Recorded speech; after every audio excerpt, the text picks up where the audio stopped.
انہوں نے کہا ہے کہ ان کے بچے ہیں اور یہ بچے جو ہیں وہ ان کو کنٹرول کرنے کے لیے ان کو تھپڑ وپڑ مار لیا کرتے تھے، اور انہوں نے کہا جب آپ کی ہم نے ویڈیوز دیکھیں اور آپ نے کہا بچوں کو مارنا نہیں ہے تو میں اب وہ تھپڑ نہیں مارتا.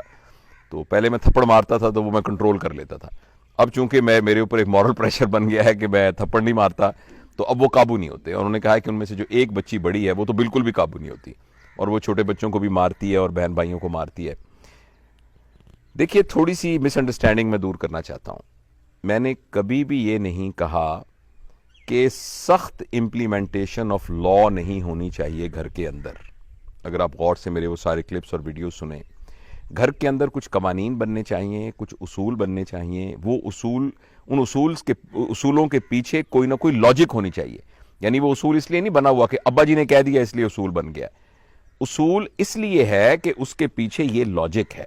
اس لاجک کے ساتھ آپ اصول بنائیے، اس اصول پر خود بھی عمل کیجئے اور اپنے بچوں کو بھی سختی سے عمل کیجئے، اور اس سلسلے میں جو بھی آپ کو سخت ڈسپلنری ایکشن لینا ہے وہ آپ ضرور لیجئے. ڈسپلنری ایکشن سے مراد یہ ہے کہ جتنی اسٹرکٹنس کے ساتھ اس کو فالو کرنا ہے.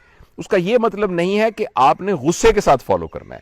آپ بچے کو پیار کرتے رہیں، اس سے محبت کرتے رہیں، اس کی رسپیکٹ کرتے رہیں، اس کی کیئر کرتے رہیں، اس کی بات کو آپ سنتے رہیں، لیکن اپنے قانون کو امپلیمنٹ کریں اسٹرکٹنس کے ساتھ. میں نے یہ نہیں کہا سختی کے ساتھ، میں نے یہ نہیں کہا کہ غصے کے ساتھ، میں نے کہا کہ اس کو کنسسٹنسی کے ساتھ آپ اس کو فالو کریں. تو اس سے پھر یہ ہے کہ اچھا دوسری یہ بات یہ ہے کہ جی آخر پھر اگر بالکل ان کو کوئی ڈر نہیں ہوگا، خوف نہیں ہوگا تو وہ بچے کیسے ہوں گے. دیکھیے اس بات کو نا صدیوں سے استعمال کیا جاتا رہا ہے، حکومتوں نے استعمال کیا ہے، اور بہت سارے آپ سمجھیے کہ فیتھ نے استعمال کیا ہے، اور بہت سارے اسکول آف تھاٹس نے استعمال کیا ہے، اداروں نے استعمال کیا ہے کہ سختی کرنے سے لوگ ٹھیک ہو جاتے ہیں. اور آپ ویسے بھی دیکھتے ہیں کہ اگر فرض کریں بچے کچھ کر رہے ہیں اور اس کی ماں یہ کہتی ہے کہ تمہارے ابو آئیں گے نا تو تمہیں سیدھا کریں گے، تو بچے سیدھے ہو جاتے ہیں. اور اگر ابو آ کے انہوں نے تھوڑا سا ایک دن ڈیمونسٹریٹ بھی کر دیا، تھوڑا سا ڈسپلیجر، تو بچے سیدھے ہو جائیں گے. دیکھیے یہ بات کسی حد تک درست ہے، مگر ایک حد تک درست ہے. سختی سے لوگ ٹھیک ہوتے ہیں، غصے سے لوگ بات مانتے ہیں، بچے آپ کی سختی کی وجہ سے راہ راست پر رہتے ہیں. یہ ایک حد تک سخت صحیح ہے. جب وہ حد کراس ہو جاتی ہے تو اب یہ سختی اور یا بات کا منوا لینا، اس کی جو قیمت ہوتی ہے وہ یہ ہے کہ آپ کا اس بچے کے ساتھ ریلیشن شپ ڈسٹرائے ہو جاتا ہے.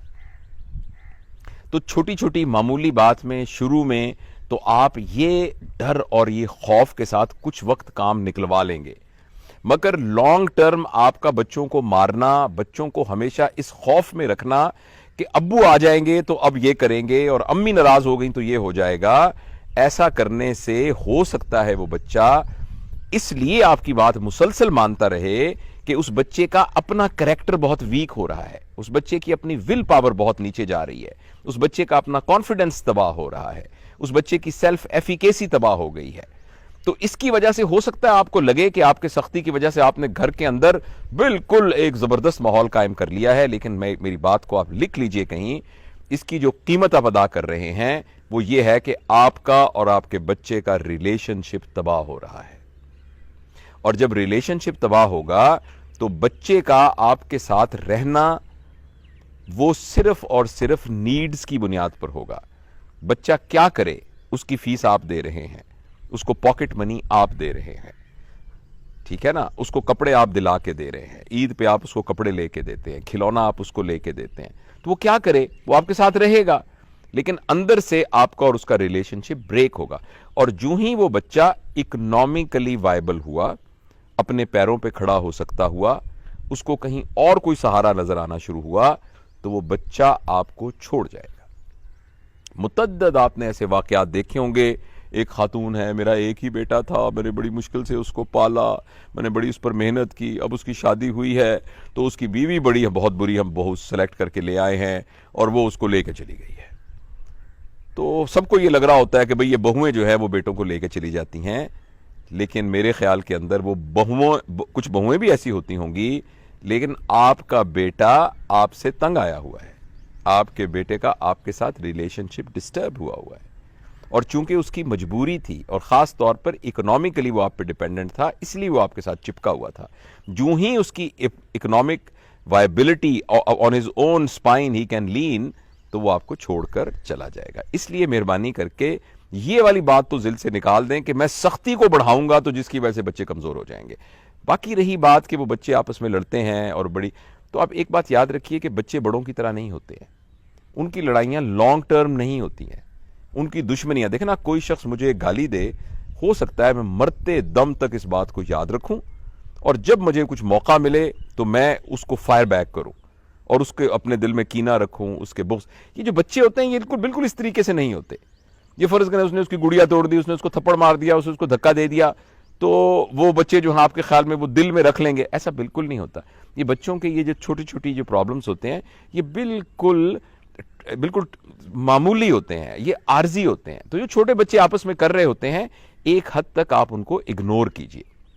اس دوران کے اندر آپس میں ان کے جو ریلیشن شپ بننے ہیں اس کے ڈائنامکس کو ان کو خود ہی سمجھنے دیجئے. اب بڑی بہن نے چھوٹی کو دھکا دیا، چھوٹی نے آگے سے اس کو یوں پکڑ لیا. آپ دیکھیے گا یہ بھی ان کا ایک لرننگ پروسیس ہو رہا ہے. اس کو آپ سپروائز ضرور کیجئے، اس کو مانیٹر ضرور کیجئے. اس کے علاوہ اس کو اس طرح کا میکینزم کیجئے کہ وہ کسی کو نقصان نہ پہنچا دیں. یہ تو کیجئے لیکن بہت زیادہ پریشان مت ہوئیے. ایک اہم چیز جو بچوں کے درمیان لڑائی جھگڑا کرتی ہے وہ ماں باپ کے رویے کے اندر بچوں کے ساتھ سلیکٹیو بیہیویئر ہوتا ہے. یہ میرا جو بڑا بیٹا ہے نا یہ بہت اچھا ہے، یہ جو درمیان والا ہے نا یہ ضدی ہے، اس کے ساتھ میں لاڈ بہت کر لیا، یہ ضدی ہے. یہ جو میرا چھوٹا بیٹا ہے نا یہ ہمیشہ فرسٹ آتا ہے. یہ بڑا بچہ جو ہے نا تو چھوٹے بھائی کو ہی دیکھ یار، یہ تیرا چھوٹا بھائی ہے تو اسی طرح پڑھ. یہ جو ہم غیر ارادی طور پر اور بعض اوقات ارادی طور پر بھی بچوں کو کمپیئر کرنے لگ جاتے ہیں اور بچوں کے درمیان کیٹیگری بنانا شروع کر دیتے ہیں، اس کی وجہ سے بچوں کے درمیان ایک جیلسی ڈیولپ ہو سکتی ہے. اور بعض اوقات جس مار پیٹ کا آپ ذکر کر رہے ہیں اس کی بنیاد یہ ہو سکتی ہے کہ ایک بچے کو آپ نے دوسرے بچے پر پریفرنس دی. اچھا دیکھیے، جس بچے کو آپ نے دوسرے بچے پر پریفرنس دی ہے، بدقسمتی کی بات یہ ہے کہ آپ نے وہ پریفرنس بھی کسی جینوئن بنیاد پر نہیں دی ہوئی. آپ نے کسی بچے کو اعلیٰ درجے پر اس بنیاد پر نہیں فائز کیا ہوا کہ اس کا اخلاق اچھا ہے. آپ نے یہ کہا ہے کہ یہ میٹرک میں یہ جو ہے نا میتھمیٹکس میں 10 میں سے 10 نمبر لے کے آیا ہوا ہے، اور آپ نے یہ کہا ہے کہ اس نے جو ہے وہ جو ڈیبیٹس ہوئی تھی اس میں یہ فرسٹ آیا تھا، جبکہ تم تو بالکل بھی فرسٹ نہیں آتے. تو اس طریقے سے جب ہم بچوں کے درمیان ایک طرح کا روادارانہ سلوک رکھتے ہیں اور ان کو کمپیئر کر کے رکھتے ہیں اور کسی کو لاڈلا بچہ کسی کو کم لاڈلا بچہ، اس طریقے سے اگر ہم کرتے ہیں تو ایسا کرنے سے ان بچوں کے درمیان ایک جیلسی کریٹ ہو جاتی ہے.